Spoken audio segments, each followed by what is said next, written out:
سبحان اللہ والحمد للہ ولا الہ الا اللہ سبحان اللہ والحمد للہ ولا الہ الا اللہ۔ السلام علیکم ورحمۃ اللہ وبرکاتہ۔ اعوذ باللہ من الشیطان الرجیم، بسم اللہ الرحمن الرحیم۔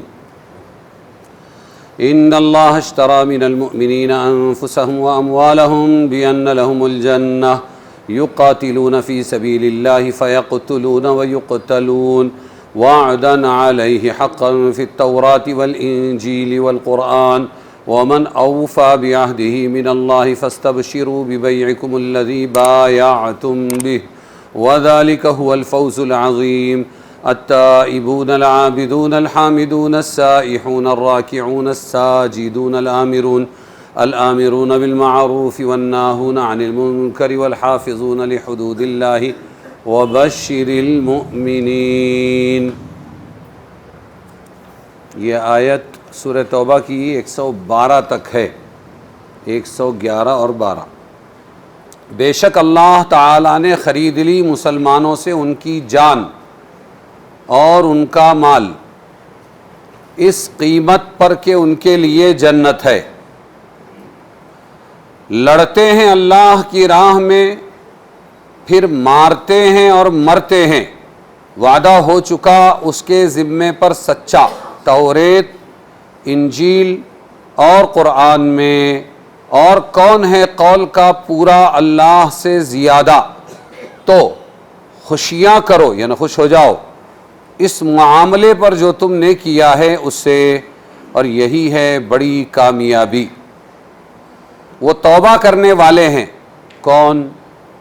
وہ جو جنت والے ہیں جن سے اللہ تعالیٰ نے معاہدہ کیا ہے، ان کی صفات بیان کر رہے ہیں کہ وہ توبہ کرنے والے ہیں، بندگی کرنے والے ہیں، شکر کرنے والے ہیں، بے تعلق رہنے والے ہیں، رکوع کرنے والے ہیں، سجدہ کرنے والے ہیں، حکم کرنے والے ہیں نیک بات کے اور منع کرنے والے بری بات سے، اور حفاظت کرنے والے ہیں ان حدود کی، ان باؤنڈریوں کی، اس باڑ کی جو باندھی اللہ تعالیٰ نے، اور خوشخبری سنا دیں ایمان والوں کو۔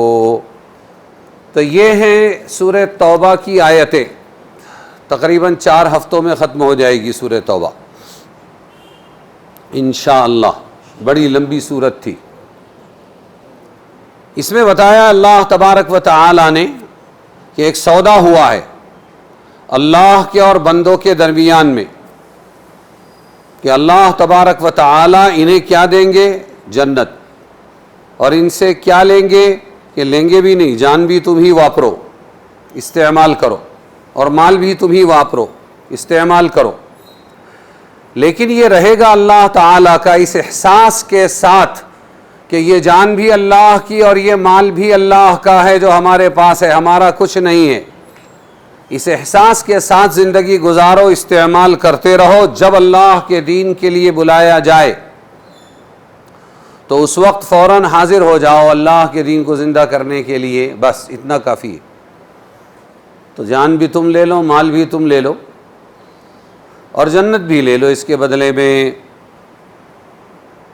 یہ بیعت عقبہ کے شرکاء کے متعلق نازل ہوئی تھی۔ عقبہ کہتے ہیں پہاڑ کے حصے کو، گھاٹی کو، تو وہاں بیعت ہوئی تھی۔ وہ بیعت عقبہ مشہور ہے جو ہجرت سے پہلے مکہ مکرمہ میں انصار مدینہ سے لی گئی تھی۔ حضور پاک صلی اللہ علیہ وسلم بے سہارگی میں مکہ اور اطراف میں آنے والوں کے پاس جا کر ان سے مدد مانگا کرتے تھے، مشرکین دشمنوں کے خلاف دعوت کے لیے مدد مانگتے تھے۔ تو یہ عقبہ کہاں ہے؟ جو مینا میں ہے، اس کو جمرہ اولا، جمرہ وسطیٰ اور جمرہ ادنا یہ کہتے ہیں۔ جمرہ کا مطلب ہے پتھر کنکر مارنے کی جگہ۔ تو عقبہ کے 7 پہاڑ کا حصہ ہے، اب وہ حصہ نہیں ہے، توڑ تاڑ کے اس کی بڑی بڑی بلڈنگیں بنا دی گئی. آج کل حجاج کی کثرت کے سبب پہاڑ کا یہ حصہ صاف کر کے میدان بنا دیا گیا ہے, صرف جمرہ رہ گیا ہے. اس عقبہ پر مدینہ طیبہ کے حضرات سے 3 مرتبہ بیعت ہوئی. کتنی مرتبہ ہوئی؟ اللہ کے رسول نے 3 مرتبہ بیعت لی ہے. پہلے بعثت نبوی سے 11ویں سال میں ہوئی. بعثت نبوی, حضور جب نبی بنا کر بھیجے گئے 11 سال ہو گئے, تو 11ویں سال میں کچھ لوگوں سے حضور نے بیعت کی, میرا ساتھ دو گے, میں مدینہ آؤں تو مجھے دعوت کے لیے تم لوگ مدد کرو گے؟ کہ ہاں ضرور کریں گے. ان میں اس وقت 6 حضرات مسلمان ہو کر بیعت کر کے مدینہ واپس ہوئے. کتنے؟ مدینہ کے گھر گھر میں رسول اللہ صلی اللہ علیہ وسلم اسلام کا چرچہ ہونے لگا. 6 لوگوں نے مدینہ میں فضا بنا دی اسلام کی. اگلے سال موسم حج میں 12 حضرات اسی جگہ جمع ہوئے, پھر اسی عقبہ پر. عقبہ کس کو کہتے ہیں؟ گھاٹی. جی, جن میں 5 پہلے اور 7 نئے تھے. کتنے ہو گئے؟ 12. اس کے بعد کیا فرمایا؟ سب نے بیعت کیا. مدینہ میں مسلمانوں کی خاصی تعداد ہو گئی, جو 40 نفر سے زائد تھی. انہوں نے درخواست کی کہ ہمیں قرآن پڑھانے کے لیے کسی کو بھیج دیا جائے. وہ مدینہ کے مسلمانوں نے کہا, اور اسلام کی تبلیغ میں بھی وہ ہماری مدد کرے. حضرت مصعب ابن عمیر کو بھیج دیا اللہ کے رسول نے. انہوں نے موجودہ مسلمانوں کو قرآن بھی پڑھایا, باقی وقت میں تبلیغ بھی کرتے تھے, جس کے نتیجے میں مدینہ کی بڑی جماعت اسلام کے حلقے میں حلقہ بگوش ہو گئی, حلقے میں آ گئی. اس کے بعد بعثت نبوی کے 13ویں سال میں 11 12 13ویں سال میں 70 مرد اور 2 عورتیں, مرد 2 عورتیں اسی جگہ جمع ہوئے. یہ تیسری بیعت عقبہ ہے جو آخری ہے, اور عموماً بیعت عقبہ سے یہی بیعت مراد ہے, آخری والی. کتنے لوگ تھے ٹوٹل؟ 70 اور 2 عورتیں 72. یہ بیعت اسلام کے اصول کاہے کے بارے میں بیعت کی بھائی؟ اصولی عقائد و اعمال کے ساتھ خصوصی طور پر کفار سے جہاد. اور جب رسول صلی اللہ علیہ وسلم ہجرت کر کے مدینہ پہنچے تو آپ کی حفاظت حمایت پر لی گئی. ایک تو عقیدے اپنے درست کرو, دوسرا کیا کہا گیا؟ اعمال اپنے, یہ عمل تم کو کرنا ہے وغیرہ وغیرہ. پھر جب حضور آ جائیں تو ان کی مدد کرنا ہے. مدینہ منورہ میں کریں گے؟ ہاں کریں گے. اس کو کہتے ہیں بیعت, حامی بھر لینا. تو آپ صلی اللہ علیہ وسلم کی حفاظت بھی کریں گے. اس میں حضرت عبداللہ ابن رواحہ نے عرض کیا. عبداللہ ابن رواحہ جلیل القدر صحابی, غزوہ موتہ میں 3 جو شہید ہوئے ان میں سے ایک یہ ہیں, شاعر ہیں. یہ کیا ہے؟ جی, عبداللہ ابن رواحہ. عرض کیا یا رسول اللہ, اس وقت معاہدہ ہو رہا ہے, ابھی جو ہے ہمارا آپس میں معاہدہ, عہد لے رہے ہیں, وعدہ لے رہے ہیں. آپ جو شرائط اپنے رب کے متعلق یا اپنے متعلق کرنا چاہیں وہ واضح کر دی جائیں. کیا شرطیں ہیں آپ کی؟ آپ نے فرمایا میں اللہ تعالیٰ کے لیے تو یہ شرط رکھتا ہوں کہ آپ سب اس کی عبادت کریں. کیا میرے ساتھ کیا وعدہ کرو؟ یہ مجھے ایسا لگتا ہے میں ICU میں پہنچ گیا.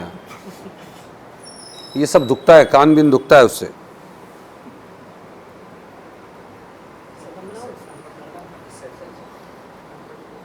تم نے ادھر سے دیا نا, مجھے تکلیف نہیں تھی اس میں, لیکن ابھی آپ کے ایما پر آپ نے فرمایا میں اللہ تعالیٰ کے لیے تو یہ شرط رکھتا ہوں کہ آپ سب اس کی عبادت کریں گے. ایک بات یاد رکھنا ہے, اس کے سوا کسی کی عبادت نہیں کریں گے. اور اپنے لیے یہ شرط میرے لیے کہ میری حفاظت اس طرح کریں گے جیسے اپنی جانوں اور اپنے اموال و اولاد کی حفاظت کرتے ہو. بولو کرو گے؟ ایسا پوچھا حضور نے. ان لوگوں نے دریافت کیا اگر ہم یہ دونوں شرطیں پوری کر دیں تو ہمیں اس کے بدلے میں کیا ملے گا؟ آپ صلی اللہ علیہ وسلم نے فرمایا جنت ملے گی. کیا ملے گا؟ اور وہی کہا ہے قرآن میں ان اللہ اشترا, اللہ نے خرید لیا مسلمانوں سے, ان کی جان مال کے بدلے میں, جان مال خرید لی, اس کے بدلے میں بِأَنَّ لَهُمُ الْجَنَّةَ, ان کو کیا ملے گا؟ اللہ تعالیٰ کیا دیں گے؟ جنت دیں گے. جی جنت ملے گی. حضور نے فرمایا, ان سب حضرات نے خوش ہو کر کہا کہ ہم اس سودے پر راضی ہیں. اور ایسے راضی ہیں کہ اب اس کو نہ خود فسخ کرنے کی درخواست کریں گے، توڑنا، فسخ کرنا توڑنا، اور نہ اس کے فسخ کرنے کو پسند کریں گے۔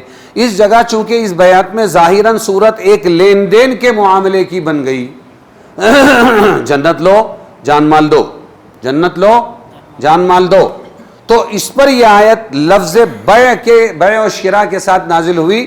ان اللہ اشترا، اللہ نے خرید لیا، من المؤمنین، مومنوں سے، انفسہم، ان کی جانیں اور ان کے مال، بِأَنَّ لَهُمُ الْجَنَّةِ، اس کے بدلے کہ ان کو جنت دیں گے اللہ تبارک و تعالی۔ ارے سمجھ میں آیا؟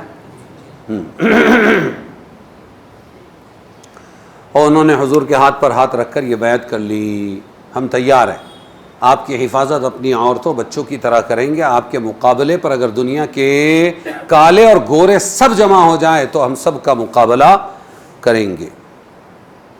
جہاد کی سب سے پہلی آیت یہی ہے، اذین للذین یقاتلون بانہم ظلموا، اجازت دے دی گئی کن کو؟ ان لوگوں کو جن کو مارا جاتا ہے، قتل کیا جاتا ہے۔ کس بات کی اجازت دی گئی؟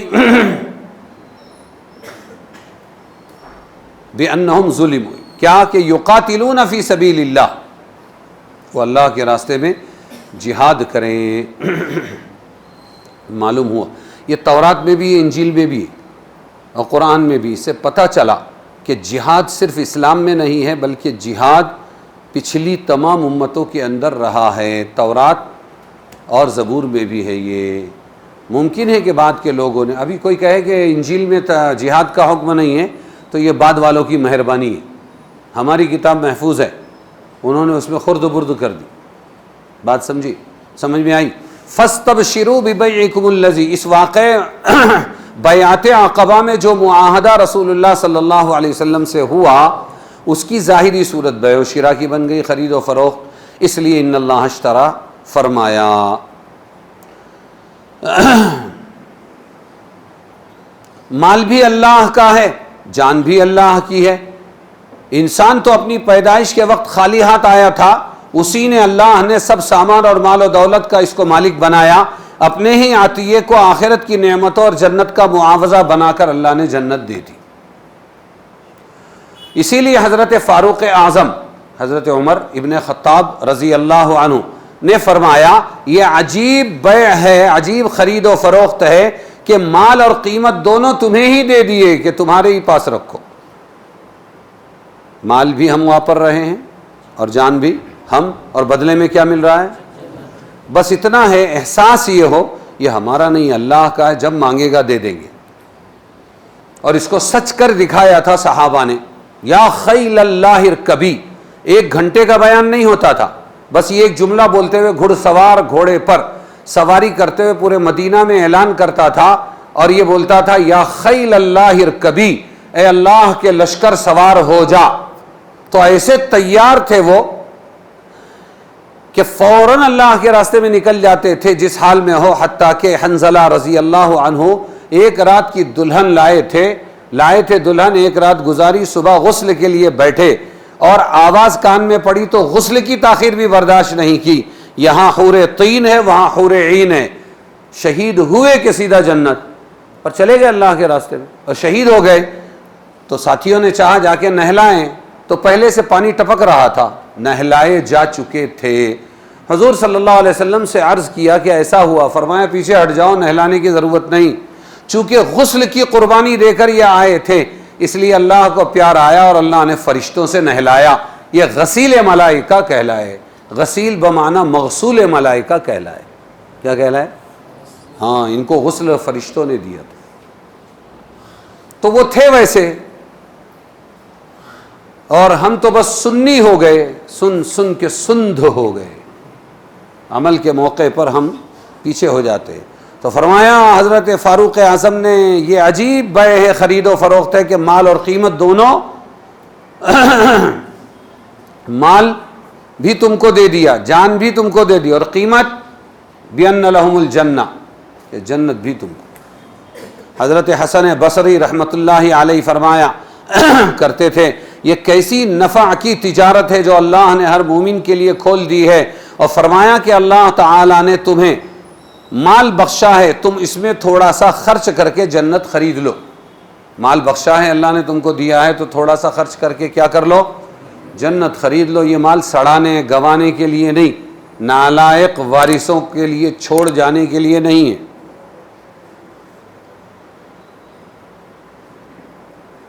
ضرورت کا چھوڑ دو، باقی اپنی جنت خرید لو. اس کے سینکڑوں راستے ہیں خریدنے.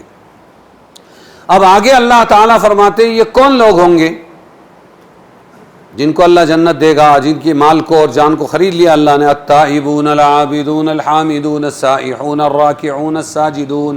یہ صفات ہے ان کی، یہ صفات انہی مومنین کی ہے جن کے بارے میں اوپر فرمایا کہ اللہ تعالیٰ نے ان کی جان مال کو جنت کے بدلے خرید لیا.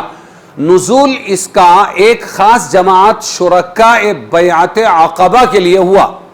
کس کے لیے یہ آیت نازل ہوئی؟ جو بیعت عقبہ میں شریک ہوئے. مگر مفہوم آیت تمام مجاہدین فی سبیل اللہ کو شامل ہے. جو بھی اللہ کے راستے میں سچے دل سے جہاد کرے گا وہ اس کو یہ فضیلت حاصل ہوگی. اور جو اوصاف ان کے التائبون سے بیان کیے گئے یہ شرط کے طور پر نہیں، کیونکہ جنت کا وعدہ مطلقاً جہاد فی سبیل اللہ پر آیا ہے. ان اوصاف کے بیان سے مقصد یہ ہے کہ جو لوگ جنت کے اہل ہوتے ہیں، جو جنتی ہوتے ہیں، ان کے ایسے اوصاف ہوا کرتے ہیں کہ وہ توبہ کرنے والے ہوتے ہیں. ہاں، خصوصاً بیعت عقبہ میں شریک ہونے والے صحابہ کا یہی حال تھا. تو کیا کیا ہے وہ؟ ارے بولو نا، تم کو یاد ہے نا؟ توبہ کرنے والے ہوتے ہیں جنتی لوگ. اور کیا کرنے والے ہوتے ہیں؟ بولو. عبادت کرنے، بندگی کرنے والے ہوتے ہیں. الحامدون، شکر کرنے والے ہوتے ہیں. السائحون، بے تعلق رہنے والے ہوتے ہیں. ہاں، اور رکوع اور راکعون، رکوع کرنے والے ہوتے ہیں. ساجدون، سجدہ کرنے والے ہوتے ہیں. حکم کرنے والے ہوتے ہیں نیک بات کا اور بری باتوں سے روکنے والے ہوتے ہیں. اور اللہ کی باؤنڈریوں کی حفاظت کرنے والے ہوتے ہیں. یہ حرام ہے، مال میں، عورت میں، فلانے میں، اس میں نہیں جائیں گے. ارے سمجھے کہ نہیں؟ اللہ ہمیں ایسا بنا دے.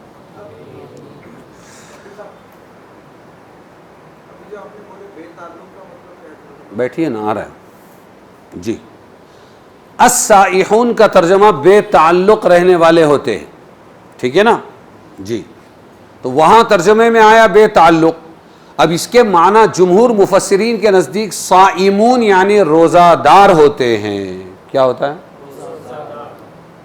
بے تعلق. روزہ دار بھی بے تعلق بیوی سے، روزہ دار بے تعلق پانی سے، روزہ دار بے تعلق کھانے سے، روزہ دار بے تعلق حرام چیزوں سے. تو بے تعلق بھی اس کا سائحون کا ترجمہ اور روزہ دار بھی اس کا صحیح ترجمہ ہے.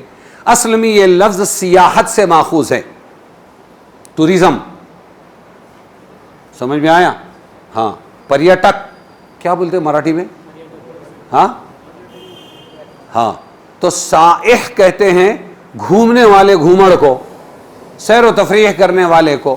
اسلام سے پہلے دین نصرانیت یعنی عیسائیوں کے دین میں سیاحت ایک عبادت سمجھی جاتی تھی. سب چھوڑ چھاڑ کے نکل گئے، جس کو آج ہم سنیاسی پنا کہیں گے، برہمچاری ہونا. ارے سمجھے گے نہیں؟ وہ سیاحت تھی. سب چھوڑ چھاڑ کے پیدا کرنے والے کی یاد میں نکل جانا، کہ انسان اپنے گھر بار کو چھوڑ کر عبادت کے لیے نکل کھڑا ہو. تعریف کی بات تھی ان کے زمانے میں، لیکن ہمارے یہاں اس کو رہبانیت کہا گیا، سنیاسی پنا. ہمارے یہاں رہبانیت نہیں ہے. شادی بھی ہے، بیوی بھی ہے، بچے بھی ہے، محبت بھی ہے، محبت پر ثواب بھی ہے. سمجھ میں آیا؟ بچوں کے لیے کمائی پر جہاد کا ثواب بھی ہے، اور پھر اللہ کی عبادت اور اللہ کے دین کو زندہ کرنے والی دعوت ہے اور جہاد ہے. سب ہے ہمارے یہاں. سمجھ میں آیا کہ نہیں ہے جی؟ گھر بار چھوڑ کر عبادت کے لیے نکل کھڑا ہو. اسلام میں اس کو رہبانیت قرار دیا گیا. لا رہبانیت فی الاسلام، اسلام میں رہبانیت نہیں، اور اس سے منع کیا گیا. اس کے قائم مقام روزے کی عبادت مقرر کی گئی. اب وہ جو کچھ ثواب وہاں ملتا تھا وہ کہاں ملے گا؟ کہ روزہ رکھو. روزے کی عبادت مقرر کی گئی، کیونکہ سیاحت کا مقصد ترک دنیا تھا. ارے سب چھوڑ چھاڑ کے نکلنے کا مقصد کیا ہے؟ دنیا چھوڑ دینا. روزہ ایسی چیز ہے کہ اپنے گھر میں رہتے ہوئے ایک معین وقت میں دنیا کی تمام خواہشات کو ترک کر دینا ہوتا ہے. اور اسی بنا پر بعض روایات میں جہاد کو بھی سیاحت قرار دیا گیا۔ رسول اللہ صلی اللہ علیہ وسلم نے فرمایا سیاحت امتی الجہاد فی سبیل اللہ، میری امت کا سیر کرنا یا چھوڑ چھاڑ کے نکل جانا، یہ کیا ہے الجہاد فی سبیل اللہ، اللہ کے راستے کی کوششیں، اللہ کے راستے میں جہاد کر۔ یہ حضور صلی اللہ علیہ وسلم کا فرمان ہے۔ ارے سمجھ میں آیا کہ نہیں آیا؟ تو کتنی بڑی قربانی ہے کہ صبح کے سحری کے وقت سے لے کر غروب آفتاب تک سامنے بیوی موجود ہے، کھانا موجود ہے حلال، پانی موجود ہے، لیکن تینوں کی قربانی دے رہا ہے۔ بیوی اپنے شوہر کے ساتھ سو سکتی ہے، تعلق قائم کر سکتی ہے، لیکن قربانی دے رہی ہے۔ یہ معمولی بات ہے؟ ہاں، اندھا کہے کہ میں نے آج تک نظر کا غلط استعمال نہیں کیا، کوئی کمال نہیں ہے، بینا کہے تو کمال ہے۔ ارے ہے کہ نہیں؟ ایسے ہی دور چلے گئے چھوڑ چھاڑ کے، نہ بیوی ہے، نہ جورو، نہ جاتا، اللہ میاں سے ناتا، مل گیا تو کھاتا، سمجھ میں آیا؟ ورنہ یوں ہی بھوکا سو جاتا۔ اگر کوئی اس کو کمال سمجھتا ہے تو وہ تو کھانا ہے ہی نہیں تیرے پاس، تو کیا کھائے گا تو؟ کوئی عورت ہے ہی نہیں تو کیا استعمال کرے گا؟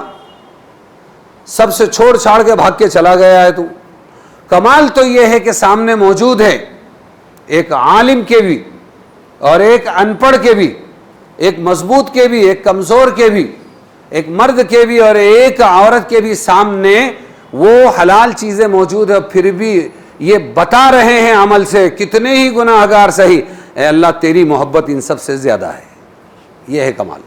اس لیے اس سیاحت کو سائحون، اس سیاحت کو کیا کہا گیا یہاں پر؟ روزہ رکھنا۔ وہ کیا کرنے والے ہیں بولو؟ روزہ۔ حضرت عبداللہ بن عباس رضی اللہ عنہما نے فرمایا قرآن کریم میں جہاں کہیں سائحین کا لفظ آیا ہے، اس سے مراد صائمین ہے۔ کون ہے؟ روزہ رکھنے والے۔ یعنی اس امت کی سیاحت جہاد فی سبیل اللہ ہے۔ سمجھ میں آیا؟ حضرت اکرمہ نے سائحین کی تفسیر میں فرمایا یہ طالب علم ہیں۔ سائحین کون ہے؟ طالب علم ہے، جو طلب علم کے لیے اپنے گھر بار کو چھوڑ کر نکلتے ہیں۔ سمجھے کہ نہیں؟ اور جب میں چلتا تھا تو اس وقت بہت تشریح بھی کرتا تھا ہمت افزائی کے لیے۔ یہ پورے علوم نبوت کے لیے یہ طالب علم ہیں جو مدرسوں میں پڑھنے کے لیے آئے ہیں، اور چند فضائل کے لیے اور تھوڑے علم کے لیے نکلنے والے وہ طالب علم ہیں جو دعوت و تبلیغ میں تھوڑے زیادہ وقت کے لیے نکلتے ہیں، ان کو بھی وہ ثواب ملے گا۔ سمجھے کہ نہیں سمجھے؟ وہ بھی طالب علم، لیکن جا کے گاڑی اٹک گئی، یہ غلط ہو گیا۔ وہ ابتدائی علم تھا، اس کے آگے کا علم لینا چاہیے تھا، جس کی کوئی سبیل ذمہ داروں نے نہیں سوچی، اس لیے جہل باقی رہا، ختم نہیں ہوا۔ اس جگہ مومنین مجاہدین کے اوصاف تائبون، عابدون، حامدون، سائحون، راکعون، ساجدون، آمرون بالمعروف والناہون عن المنکر، 7 چیزیں بیان فرمانے کے بعد آٹھواں وصف الحافظون لحدود اللہ ہے۔ الحافظون، یہ الحافظون حفاظت کرنے والے ہیں اللہ کی حدود، باؤنڈریوں اور باڑ کی، یہ تمام کو شامل ہے۔ ارے سمجھے کہ نہیں؟ وہ جو پہلے اوصاف آئے نا وہ سب کو شامل ہیں۔ در حقیقت تمام اوصاف مذکورہ سابقہ کا ایک جامع لفظ ہے، گویا 7 اوصاف میں جو تفصیل بتلائی گئی اس کا اجمال یہ ہے کہ یہ لوگ اپنے ہر کام اور کلام میں حدود اللہ یعنی احکام شرعیہ کے پابند ہیں، ان کی حفاظت کرتے ہیں۔ اخیر آیت میں وبشر المؤمنین فرمایا مسلمانوں کو، ایمان والوں کو کیا کر دو؟ خوشخبری سنا دو، جن کو کسی کا وہم و خیال بھی نہیں پا سکتا اور نہ کسی عبارت سے اس کو سمجھایا جا سکتا ہے۔ ایسی نعمتیں اللہ تبارک و تعالی دیں گے، جنت دیں گے۔ کیا دیں گے؟ جنت دیں گے۔ اور جنت کے بارے میں آپ نے حدیث کا وہ جملہ سنا ہوگا، ما لا عین رات ولا اذن سمعت ولا خطر علی قلب بشر، او کما قال علیہ الصلاۃ والسلام۔ جنت اس جگہ کا نام ہے جو کسی کان نے سنا نہیں، جس کو کسی آنکھ نے دیکھا نہیں، کسی کے دل پہ اس کا تصور بھی نہیں گزر سکتا۔ ایک مرتبہ حضور صلی اللہ علیہ وسلم نے جنت کا تذکرہ فرمایا، سب اٹھ کے چلے گئے، ایک بیٹھا رہا۔ حضور پاک صلی اللہ علیہ وسلم نے فرمایا اپنے بھائی کو کہو مجلس ختم ہو چکی ہے، جاؤ اس کو جا کر یوں ذرا دھکا دے کے اٹھایا کہ بھائی، تو وہ نیچے گر گیا. حضور نے جا کر اس کی نبض جب جانچی تو انتقال ہو گیا تھا. فرمایا جنت کی محبت نے تمہارے بھائی کی جان لے لی. جنت وہ جگہ ہے. اگلی آیت ہے ما کان للنبی، یہ ہے 113 اور 114. آمنوا ان یستغفروا للمشرکین ولو کانوا اولی قربی من بعد ما تبین لهم انهم اصحاب الجحیم وما كان استغفار ابراہیم لابیہ الا عن موعدۃ وعدها ایاہ فلما تبین له انه عدو للہ تبرأ منہ ان ابراہیم لأواہ حلیم. نبی کے لائق نہیں ہے اور مسلمانوں کے لائق نہیں ہے کہ بخشش چاہے مشرکوں کی. کیا لائق نہیں نبی اور مومنوں کے لیے؟ کیا جائز نہیں ہے کہ مشرکوں کے لیے بخشش مانگے اللہ سے، اللہ ان کو معاف فرما؟ یہ جائز نہیں، اگرچہ وہ ہوں قرابت والے، چاہے رشتہ دار کیوں نہ ہو. سمجھ میں آیا؟ آگے آ رہا ہے. جبکہ کھل چکا ان پر کہ وہ ہیں دوزخ والے.